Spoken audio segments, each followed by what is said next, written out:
May alam ka bang toxic na ugali ng mga Pinoy? Tingin mo ba meron ka ng mga ito? It's hard to admit na tayong mga Pinoy ay may mga ugaling toxic na dapat nating iwasan at baguhin. Dahil makakaapekto lang ito sa ating journey to financial success. Kung handa ka nang malaman ang 6 na toxic traits ng mga Pinoy at kung paano maiwasan ang mga ito, make sure to watch until the end of the video. Toxic trait number 1, mentality. O isa na to sa napaka-common na toxic trait nating mga Pinoy kung bakit hindi umuunlad ang ating bansa. Kung hindi ko makukuha, ikaw din dapat. Abay, damay-damay na to. Kung bagsak ako, dapat bagsak ka din. I'm sure a lot of people watching this video can relate to this. May mga kilala tayong sobrang bitter. If they know someone na umaangat o nauuna sa kanila, so worth na lang parating nangyayari ito. Kapag may na-promote, iniisip na hindi naman siya magaling. Mukhang nagpa-cute at nagpasipsip lang kay boss. Mas maayos at mas okay naman ang performance ko sa kanya. Please lang kaibigan, iwasan at itigil na ang ganitong klaseng mentality. Kung may na-promote man na katrabaho mo o may kakilala kang umangat sa buhay, huwag kang mainggit. Be happy for them and support them. It's better if you use them as an inspiration para maabot mo rin ang iyong mga goals sa buhay. Actually, it's better if you surround yourself with successful people at mga taong may mga pangarap sa buhay. Ask them kung anong sekreto nila to their success. Learn what they're doing differently. Huwag tayong maghilaan pababa, kaibigan. Instead, Filipinos should help each other to go up. Toxic trait number 2. Pamaya na habit o commonly known na expression ng mga Pinoy na pamaya na or just another term for procrastination.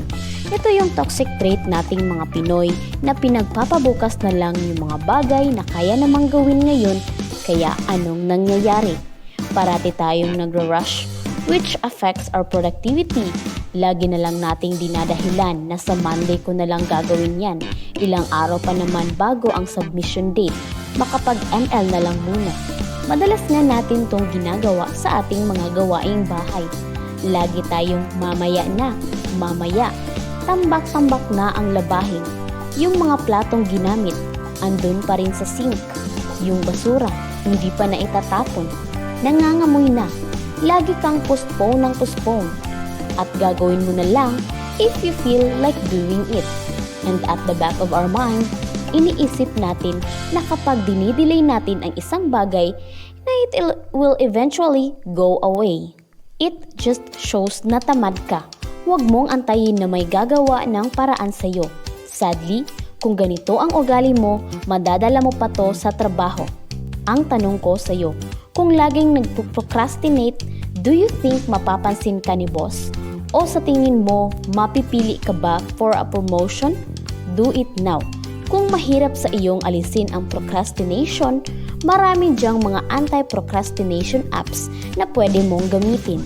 Organize and schedule your day-to-day task. Toxic trait number 3. Filipino time. Estudyante ka pa lang, na-experience mo na ito. May practice kayo for a class project at nakaset ng 9 AM sharp ang meeting nyo. Pero may darating dyan 9:15, mayroong 9:30, malapit pa niyan. May darating na ng tanghali na. Tapos, pa-smile-smile lang pagdating. Sad to say, maaaring madala pa natin ang bad habit na to hanggang pagtanda natin. Diba kapag may outing kayo ng mga long-time friends mo o kapag may occasion para iwas sa Filipino time, you set the agreed time ng mas maaga sa intended time. Like 5 PM naman talaga ang start ng kainan.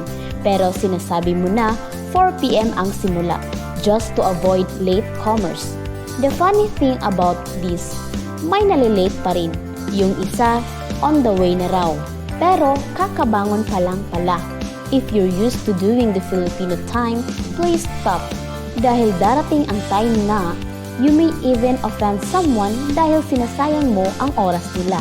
Dahil late ka. Alam mo bang ang mga taong successful, they value their time so much and they even say that time is gold. Remember, time is something that you cannot get back.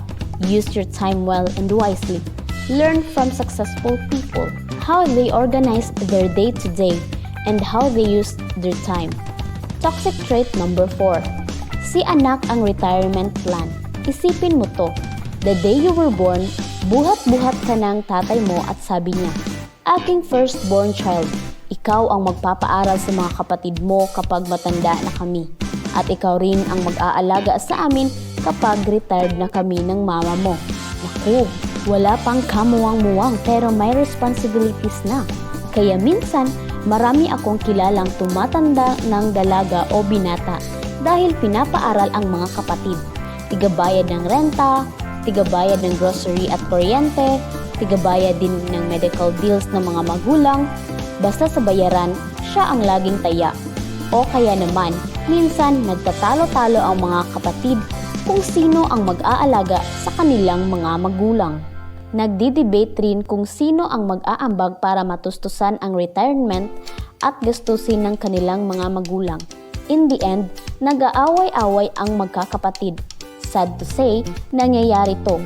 Kaya sa aking mga kababayan na parents na at mga magiging future parents, please plan your retirement plan. Huwag iasa lang sa mga anak. It's better kung nakaset na ang retirement plan mo. Make sure to learn how to grow your money.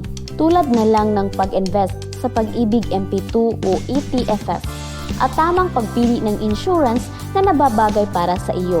Hindi rin kasi natin alam kung ano ba ang magiging financial status ng mga anak natin in the future. Iwasan natin maging financial burden sa ating pamilya. Start saving and investing now for your retirement plan. Kahit 500 pesos pa yan every month, ang importante ay simulan mo. Toxic trait number 5. Kulang sa disiplina. Gaano ba kadisiplina ang mga Pinoy? If you look around, makikita mo kaagad how Filipinos act. Mga taong nag-jaywalking, mga jeepney drivers na nagbababa ng pasahero sa gitna ng daan. May mga ilan diyan na hindi marunong magtapon ng kanilang basura sa tamang paraan. So, big question. Why do Filipinos lack discipline? Bakit ang hirap-hirap natin sundin ang mga simple rules and regulations na alam natin ikagaganda at ikakaayos na ng ating buhay? Kasi nakita ko naman na ginagawa ng iba, so akala ko okay lang gawin. Kaya gaya-gaya na lang ako. Kung yan ang dahilan mo, kaibigan, I don't think na may pag-asa pa ang bansa nating umunlad. And that's not even a valid reason. Parati na lang nating isinisigaw na gusto natin ng pagbabago. Gusto natin ng mas magandang buhay. Pero hindi man lang natin madisiplina ang ating sarili. Kung gusto mo ng pagbabago, start it with yourself. Hayaan mo ang ibang tao kung may ginagawa silang mali. And if they don't follow the rules, simulan mong i-appreciate ang discipline dahil babaguhin yan ng buhay mo. You don't believe me? Let's look at it this way. Gusto mong pumayat? Discipline yourself na mag-exercise at iwasan ang junk foods. Gusto mo bang ma-promote at tumaas ang sahod? Discipline yourself to arrive to work on time and be productive. Iwasan ang chill-chill lang sa work at panay lang ang chismisan. Gusto mong yumaman? Discipline yourself to save. Study investing at iwasan ang paggastos sa mga walang kwentang bagay. Anong madalas na reaksyon natin, mga Pinoy, kapag nakatanggap tayo ng regalo na imported? Wow, imported! Mamahalin be! Thanks girl! Ay, kapag regalo na gawang Pilipinas, pa-joke pang sasabihin. Uy, mukhang binili mo lang to sa tabi-tabi. Baka peke pa. It's sad na sobra ang pagtangkilik natin sa mga imported.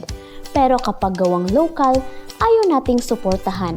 Pero panay ang comment at post sa social media na proud to be Pinoy every time na may video ng Filipino na pinapakita ang kanilang galing abroad.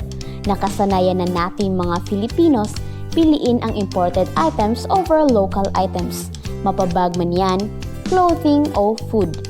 Because it just shows na kapag kaya mong bumili ng imported items, may kaya ka sa buhay na mayaman ka. Siyempre, para ma-impress ang ibang tao. And at some point, sa sobrang admiration mo sa mga imported items, nasusobrahan sa gastos si kabayan and they end up being broke. If you're really proud to be a Filipino, Why don't you try our popular shoes na gawa sa Marikina? Maganda na ang pagkakagawa, affordable pa. Buy local kaibigan, makakatulong ka pa sa mga small businesses sa ating bansa. Toxic trait number 6. Utang na loob in Filipino society. Aalagaan ng mga magulang ang kanilang mga anak and later on, aalagaan naman ng mga anak ang kanilang mga magulang. To be honest, napakaganda ng culture na ito because it just shows that Filipinos treasure their family as long as it's done due to love and free will. At hindi dahil sa utang na loob. Minsan kasi, tayong mga anak ay napipilitan na iset aside ang ating mga personal goals and aspirations so we could give back to our parents. Kaya, kada sahod, automatic na ang padala sa mga magulang. Yung ganitong cycle kasi is very problematic and stressful, lalo na kapag ginagawa natin to. Dahil ginamitan tayo ng linyang, pinalaki kita, pinakain, at pinag-aral. It's time that you give back. Hindi ko sinasabi ito to offend anyone. I want to say this para matauhan tayo at maiwasang maging investment ang ating anak at pamilya. Why don't we just give unconditional love and stop keeping counts sa mga bagay na naibigay natin? Isipin mo yang maigi kaibigan. Bago natin tatapusin ang ating video kaibigan, paki-comment naman sa ibaba kung may nakalimutan akong toxic trait ng Filipinos na dapat isinali ko for today's video. Kung marami kang natutunan sa aming video at gusto mong ma-achieve ang financial success, make sure to subscribe sa aming channel for more videos like this.